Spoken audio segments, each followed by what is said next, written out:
You know, there was once a time when beauty YouTube felt unstoppable. Millions of people tuned in to watch tutorials, reviews, hauls, and new makeup releases. A recommendation from the right creator could send products flying off the shelves. New makeup launches felt like events, and beauty YouTubers weren't just influencing what people bought, they were literally shaping the entire beauty industry. Today, things feel different. The views aren't what they used to be. Tutorials do not dominate YouTube like they once did. Brand trips are not happening every single week. PR has definitely changed. And the way that we discover makeup has absolutely changed. And honestly, the creators have changed along with it. This honestly led me to one question over and over and over again. Is beauty YouTube dead? I don't think it's a question that we can outright answer without understanding how we got here to begin with. Because beauty YouTube didn't just disappear overnight. There wasn't one scandal, one algorithm change, or the platform just suddenly ended. Instead, they're just a series of moments that slowly changed the beauty industry. You have the rise of influencer marketing, the explosion of brand deals and PR, oversaturation of the beauty industry, Ramageddon, the rise of TikTok and short form content, changing consumer habits. So today, I thought it'd be fun to go back to the beginning, to the era when beauty YouTube dominated the internet, to find out what happened, why it changed, and whether beauty YouTube is actually dying or is becoming something completely different.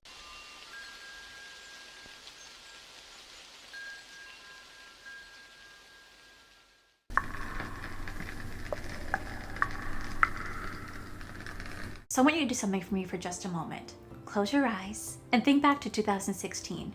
Before TikTok, before YouTube Shorts, before Get Ready With Me were 60 seconds long. If you opened beauty YouTube back then, there's a really good chance your homepage looked completely different than it does today. Everywhere you look, beauty. Makeup tutorials, product reviews, massive hauls, monthly favorites, full face of first impressions. It honestly felt like beauty YouTube was everywhere. And there wasn't just one or two creators leading the charge either. You had Jaclyn Hill creating tutorials that millions of subscribers watched.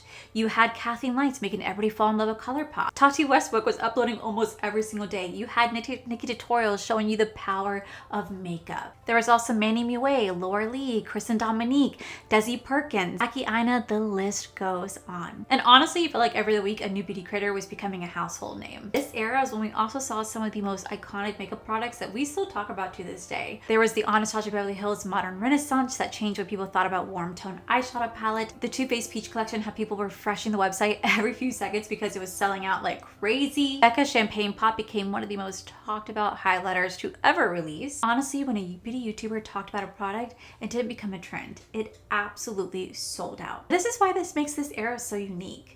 It wasn't just the makeup, it was trust. People didn't just watch beauty creators because they wanted entertainment. They watched because they genuinely believed that these creators were helping them spend their money wisely.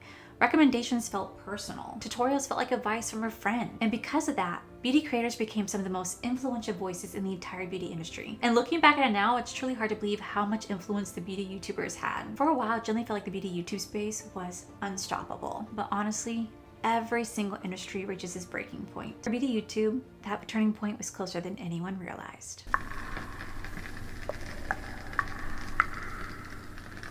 So honestly, when beauty YouTube became this powerful, it was truly no surprise whenever brands took notice. Like, they're gonna see this industry going, cha-ching, cha-ching, money to be had. You know what I mean? Like, they literally saw that with money, with dollar symbols in their eyes. For them, they didn't just see beauty creators talking about makeup products in their bedroom.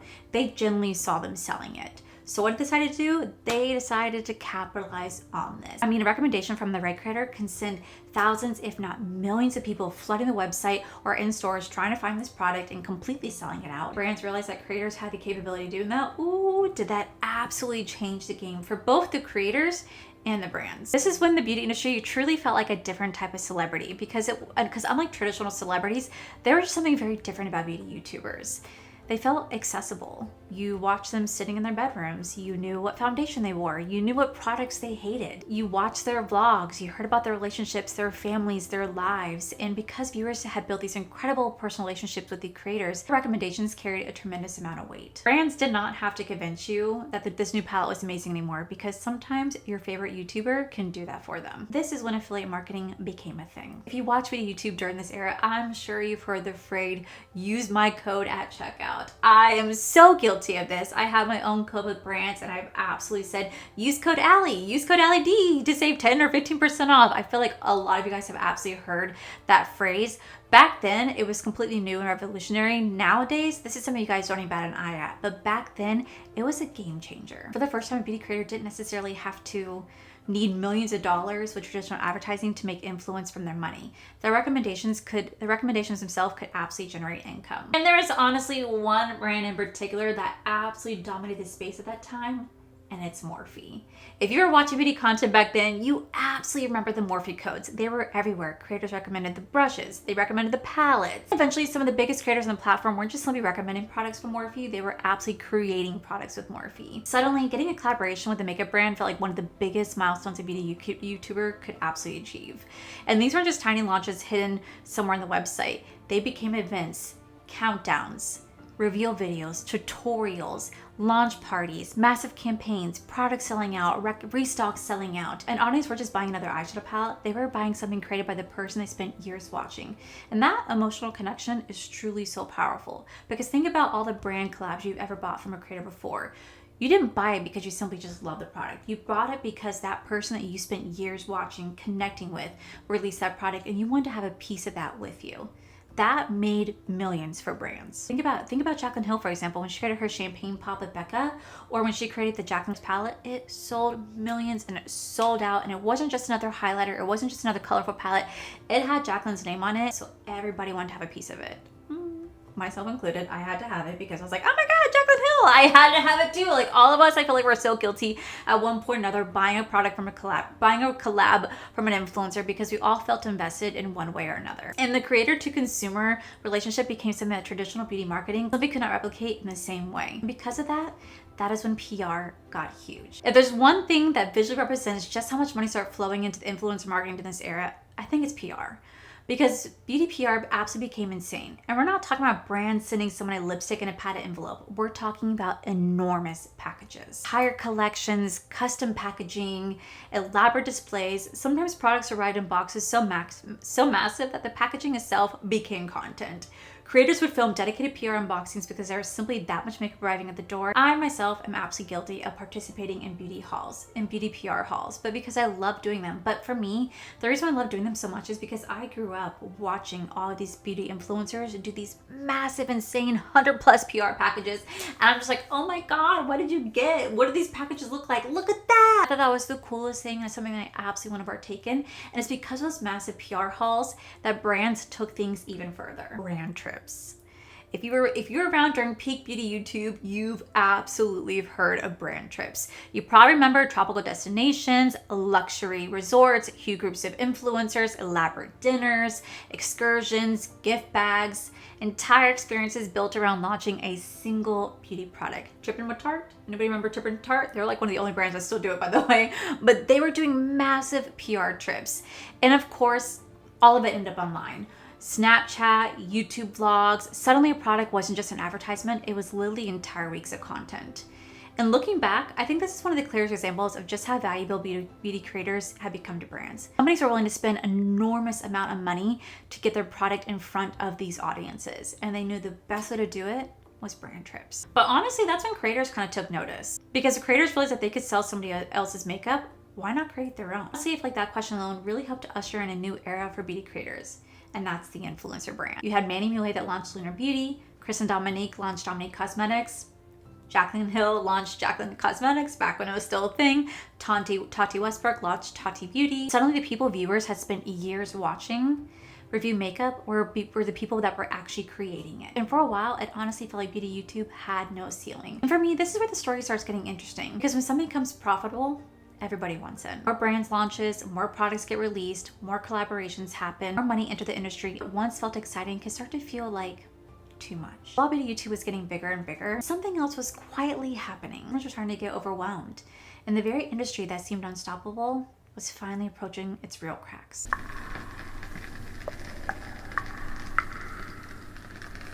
Dun dun dun! This is when drama took over. At this point, all the ingredients were there. Money, fame, competition, massive audiences, brands fighting for attention, and creators whose personal lives have become almost as interesting to viewers as the makeup they were putting on their faces. So maybe what happened next was inevitable, because somewhere along the way, beauty YouTube stopped being known only for the beauty. Now, I want to make something very clear. Beauty YouTube has always had drama. Creators disagreed, friendships fell out, brands got called out, people made response videos. Like, none of that's actually surprising. Around the 2018-2019 era, scale of it changed. These weren't just little disagreements buried inside the beauty community anymore. Millions of people were watching. Drama channels were documenting everything. Screenshots were being saved, tweets were being dissected, subscriber counts were being watched in real time, and suddenly beauty drama became an entertainment on its own. You can't talk about beauty drama without talking about Dramageddon. Now, in 2018, the beauty community went through what would eventually become known online as Dramageddon. And trying to explain every single detail of Dramageddon could probably be its own beauty history episode all on its own. Major beauty creators have become involved in a very public falling out. Old tweets resurfaced, friendships fractured, apology videos were uploaded, and subscribers chose sides. Creators who built enormous careers on their personalities suddenly discovered something. The audience could turn just as quickly on you as they embraced you. And I think that's actually really important because before this period, there was still kind of a certain fantasy surrounding some of the bigger content creators. We saw their beauty rooms, we saw their beauty makeup rooms, we saw the PR, the collaborations, we saw the brand trips, we saw the friendships, we saw the multiple collaborations between each creator, we saw the different lifestyles that it created, but Dramageddon honestly kind of pulled that back, kind of revealed the truth of what was happening behind the scenes. And suddenly viewers weren't just discussing people's favorite products anymore, they were generally discussing their friendships, their behavior, their past, their character. And relationships between creator and viewers became much more complicated. And that's what takes me to 2019 when this drama escalated to a whole new level. And if you're watching beauty YouTube at that time, in May of 2019, you probably already know where I'm going with this. Tati Westbrook, James Charles, and the two words that basically became part of YouTube's history, Bye Sister. On May 10, 2019, Tati uploaded a roughly 43-minute Bye Sister video about James after tensions that included his promotion of the Sugar Bear hair, a competitor to Tati's Halo Beauty supplement company. This video expanded far beyond that dispute and included some serious allegations. Now, I'm not gonna reiterate every single allegation about the situation because that's not what this video is about, but what matters to our story is what happened around it. Because it wasn't just another beauty art community argument, it literally became an entire beauty event. People who didn't just watch makeup videos knew about it. So people were essentially watching the fallout in real time. There were literally people watching live subscriber count as James lost subscribers and Tati gained subscribers. And I think that is actually kind of strange in itself, like watching someone's downfall and watching someone's rise at the exact same time. Like, would you guys do that to this day? Like, it's such a weird thing to happen at that time because at that time, the beauty was at the top peak. And instead of discussing beauty, you were discussing whether James was losing millions of followers as Tati Westbrook was gaining those millions of followers. Think about it. Within days, millions of people unsubscribed from James and then literally went and resubscribed to James. I feel like that's something you just didn't see at that time on beauty YouTube. That was just so massive. Like, mainstream media was absolutely covering it. James eventually uploaded his side of the story, detailing his response in No More Lies. He presented his side of the situation and challenged a number of claims that had been circulating. And then public opinion shifted again. Think about it. Within days, millions of people had decided who they believed and changed their minds. Subscribed, unsubscribed, subscribed, unsubscribed. They picked sides and then reconsidered whose sides when more information came out. To me, that's absolutely wild, and I feel like that definitely changed the way we viewed drama and drama within the beauty industry because it wasn't the audience consuming beauty content anymore. They were actually becoming part of the story, and that's where things started to change because drama creates content. And this created an entirely different ecosystem around beauty YouTube. Drama channels could upload multiple videos about a single controversy, reaction videos follow response videos created new response videos, tweets became videos, Instagram stories became videos, apologies became videos, and because those videos could generate an enormous amount of attention, there's now an economic incentive around drama itself. The makeup no longer was necessarily the most interesting thing happening in the beauty community. The creators were. I think for me, one of the biggest takes from that moment was the fact that viewers started to lose trust in these creators. Remember we talked about throughout this entire video, beauty YouTube became so powerful because viewers trusted creators. They felt relatable. They felt like they were just hanging out with their friend, learning about new makeup, learning about new products and tutorials and beauty hauls and monthly favorites, and they really trusted the creator's recommendation. They felt like friends. Honestly, I feel like they felt like friends, and viewers were reminded over and over again that we don't actually know these people. We only know what they show us. I don't believe that Dramageddon killed beauty YouTube. People obviously continued watching beauty YouTube during that time. I mean, I was still making content during that time. Creators still had enormous audiences. Makeup still was being sold. Brands still collaborated with influencers. The community didn't disappear, but I do think that something changed. To me, the innocence was gone. The relationship between viewers and creators had become more skeptical, and beauty YouTube had developed a reputation outside the community that wasn't always about makeup anymore. Sometimes It was about the drama. But while beauty YouTube was dealing with its own internal problems, somewhere else on the internet, people's viewing habits were beginning to change. Videos were getting shorter, trends were moving faster, products could explode overnight without 20-minute YouTube reviews, and a completely different generation of beauty creators were beginning to emerge. They didn't need millions of YouTube subscribers. They didn't need a beauty room. Didn't even need a 10-minute video. Sometimes I only needed 60 seconds. And beauty YouTube was about to face much more bigger drama, competition for our attention. Now, I'm not gonna say that TikTok just immediately changed everything for us, because it absolutely didn't. But you know what did? 2020. In COVID, people were staying home. They weren't going out for dinner. They weren't going to events. And a lot of people weren't even going to work. So suddenly, there was just a lot more time on our hands. You'd think that this would be an explosion for beauty YouTube, but it wasn't, because TikTok was exploding. TikTok described 2020 as the year where millions of Americans tuned into their platform and became true entertainment and became a household platform for every single person. I think what made TikTok stand out from beauty YouTube is that it offered a different experience. You didn't need to sit down and watch a 20-minute review. You didn't need to necessarily just subscribe to somebody. You didn't even have to know who the creator was. You opened the app and the content came to you. And I think that distinction matters, because think about how we traditionally discover beauty YouTube. Maybe you searched for a review, maybe somebody recommended a creator, then maybe YouTube suggested one of my videos or somebody else's videos. If you liked them, you subscribed, and then you came back and you watched more and more of their content. But TikTok was something completely different. Instead of choosing the creator first, you often chose the content first. Your YouTube page could show you somebody you've never seen before. They could have a viral makeup trick, a skincare recommendation, a foundation review, a product you never heard of, and within seconds you were watching. And then you swiped and there was another review. You swiped and there was another creator. Then you swiped and there was another creator. And I think the beauty industry took notice, because TikTok proved very quickly that you didn't necessarily need a creator with millions of subscribers to sell a product. Sometimes you just needed one viral video. A creator could show product in action and boom, it's sold out. Like, how wild is that? Like, that's so wild. And suddenly it became a product that everybody talked about. And we've all seen what happens next. Sold out online, in stores, in person. And I think that's what changed the game when it came to makeup going viral. Because yes, a beauty YouTuber can talk about a product, they can recommend it, and then other bigger creators can talk about it, recommend it, and that product could go viral, but it still could take several days for a product to sell out. That's another piece of the story that I think it's really important, because the next generation beauty creators didn't necessarily need the traditional beauty YouTube setup. You didn't need an expensive camera. You didn't need a massive makeup room. You didn't need a 20-minute long makeup video. You needed a phone, an idea, and the ability to grab someone's attention within the first 10 seconds. Suddenly, new beauty personalities were building enormous audiences in ways that would be almost unimaginable during the early days of beauty YouTube. And because of that, new beauty personalities were emerging very quickly. But when there's a rise of new beauty personalities, there's also a rise in new content. Remember this video we talked about in chapter 1, monthly favorites, tutorials, hauls, PRs, full face reviews. Those videos required something from the viewer, time. But TikTok trained us to consume beauty differently.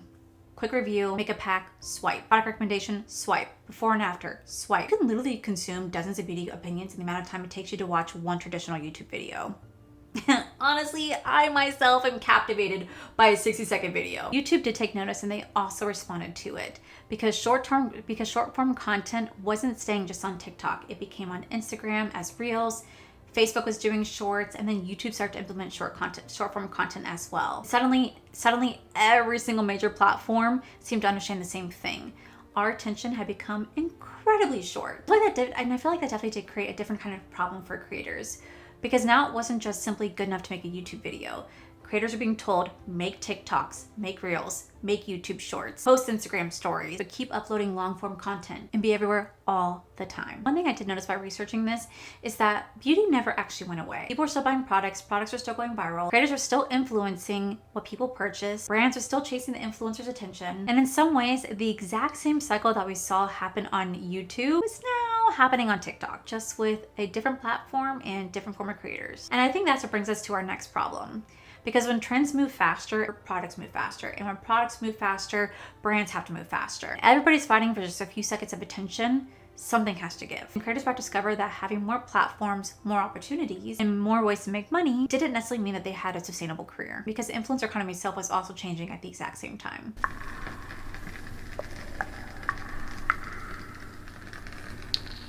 I think think what also changed in the creator space was the fact that it was no longer just sitting down simply to make a YouTube video. Now it became like this whole industry. Now they had to film a long form video, edit that long form video, make the thumbnail, make the reel, make the short, post the Instagram story, answer comments, answer emails, pitch brands, negotiate sponsorship deals, track affiliate links, meet sponsorship deadlines, and then somewhere in between that actually have a life. This led to a lot of creator burnout because from the outside, being an influencer can look incredibly glamorous. You can see the PR, you see the trips, you see the sponsorships, you see someone filming videos from their house, but you don't always see the business operating behind the camera. What's also really scary about it is that the creator industry can also be completely unstable. One month can be incredible, the next can be very slow. One video can explode, the next doesn't. Sponsorship can fall through, an affiliate program can change, a platform can change its algorithm, brand can change its budget. And unlike a traditional job, there's not necessarily a guaranteed paycheck at the end of it.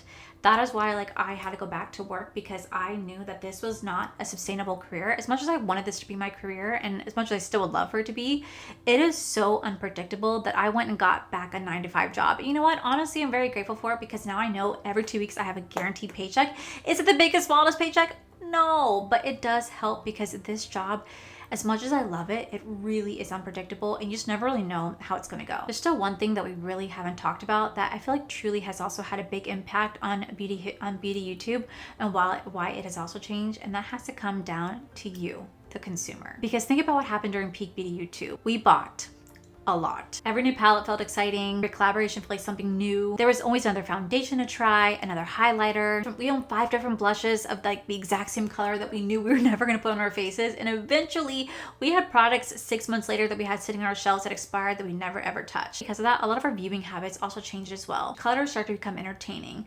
Pan projects becoming a way of actually using what we owned. Shop My Stash videos encouraged people to rediscover their collections.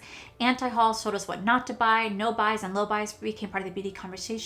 And more recently, we've seen conversations around underconsumption and the intentional spending, which is almost completely opposite of what the culture beauty YouTube helped create during its biggest years. Beauty communities continue to have active conversations about no buys, low buys, decluttering, and regret over product purchases because of hype. And I don't think it's because a lot of us fell out of love of makeup. I think it's just because a lot of us realized that, oh my God, I have too much of it. Because eventually, how many eyeshadow palettes do we need? How many blushes do we need? How many highlighters do we need? Plus, you gotta factor in the economy. The economy is not what it once was. Consumers are very aware about overconsumption.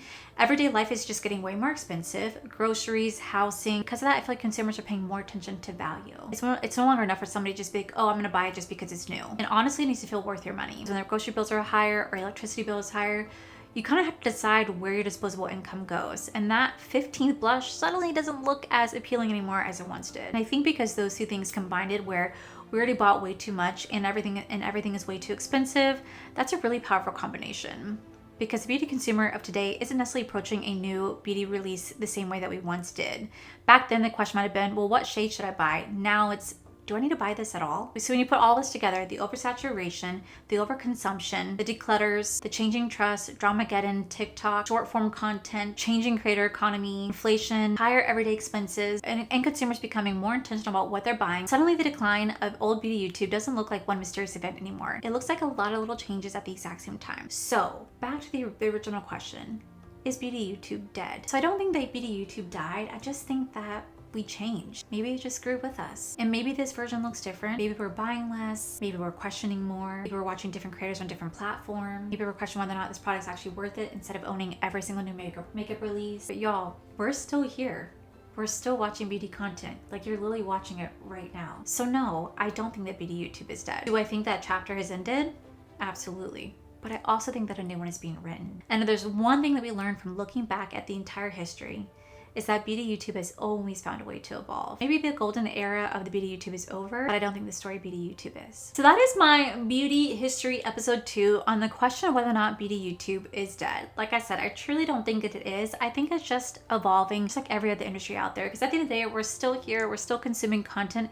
It just may look a little bit differently. And I'm here for it. I'm here for the evolution. I'm here for the continuing trends and the changes, and I'm really excited to see where this next chapter goes. So let me know in the comments below what you guys guys saw this style video. This is the first time I've ever really done like a true commentary style video. I don't know if I'm really good at it, to be honest. I don't think I am. This is still really new to me.